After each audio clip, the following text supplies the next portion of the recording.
Hello అండి, వేడి వేడిగా చక్కగా సగ్గుబియ్యం అప్పాలు చేసేస్తున్నాను. చాలా టేస్టీ, చాలా ఈజీ. సమ్మర్లో సగ్గుబియ్యం పిల్లలకి చాలా మంచిదండి. పెసరపప్పు ఇంకా మంచిది. సో వస్తున్నదంతా సమ్మర్ కాబట్టి ఈ రెసిపీ చేయండి, చాలా బాగుంటుంది. తినడానికి కరకర అంటుంది, హెల్త్కి హెల్త్, టేస్ట్కి టేస్ట్. ఎలా చేశానంటే చాలా సింపుల్. సగ్గుబియ్యం పెసరపప్పు ముందు ఒక 2 hours ముందు నానబెట్టుకున్నాను. ఆ తర్వాత బియ్య పిండి తీసుకున్నాను. అందులో కొద్దిగా ఉప్పు, వాము, జీలకర్ర, ఈ సగ్గుబియ్యము, పెసరపప్పు, దంచిన పచ్చిమిర్చి, కొద్దిగా కారము, బాగా సన్నగా తరిగిన కరివేపాకు, కొత్తిమీర, కొంచెం బట్టర్ వేసి పిసకటం మర్చిపోకండి, మృదువుగా వస్తాయి చెక్కలు.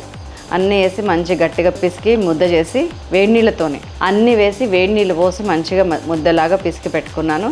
దాన్ని చిన్న చిన్న ఉండ్రాలు చేసుకొని దాన్ని మంచిగా ఇట్లా పాలిథిన్ కవర్ మీద ఒత్తి ఇదిగోండి ఇట్లా ఆయిల్లో ఫ్రై చేసేస్తున్నాను. ఇంత సింపుల్ ఈ రెసిపీ.